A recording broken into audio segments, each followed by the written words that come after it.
Started in the year of 2020. Weekly episodes, there are plenty. Some are serious, some are funny, oh yeah.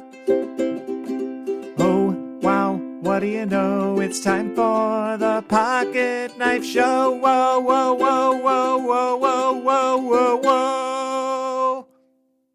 Hey, it's Mike on the mic again for another episode of the Pocket Knife Podcast.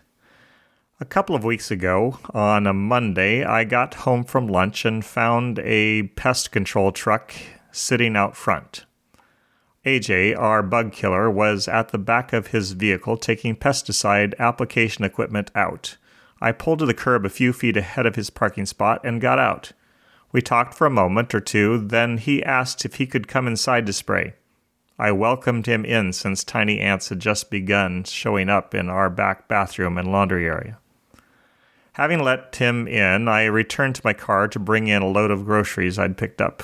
Walking to the kitchen, I found my roach dispatching friend spraying baseboards near the door leading into the garage. He asked if he could get into the garage since there had been a few spiders and things there. I gladly let him in, saying, "I can give you a ton of light out here." I flipped the wall switch and walked around activating each of the LED light fixtures around the perimeter of the two-car space. AJ had no trouble seeing into the nooks and crannies and crevices where insect baddies hide. Light makes life better by, among other things, revealing buggy places. Jesus, who named himself the light of the world in John 8:12, came to shed light on sin so people could see it for what it really is, rebellion against God. Speaking of this, John, earlier in his gospel, spoke of the light Jesus brought into the world. Listen to what he wrote in John 3:16-21, a paragraph full of good news and bad. "For God so loved the world that he gave his one and only Son, that whoever believes in him shall not perish but have eternal life. For God did not send his Son into the world to condemn the world, but to save the world through him. Whoever believes in him is not condemned, but whoever does not believe stands condemned already, because they have not believed in the name of God's one and only Son. This is the verdict. Light has come into the world, but people loved darkness instead of light because their deeds were evil. Everyone who does evil hates the light and will not come into the light for fear that their deeds will be exposed. But whoever lives by the truth comes into the light so that it may be seen plainly that what they have done has been done in the sight of God."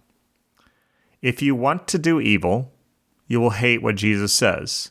You will hate it enough to reject him outright or to reinterpret the hard things he says to justify your wicked behavior. The tempter in the garden began his questioning of God's command with a sneaky, "Did God really say?"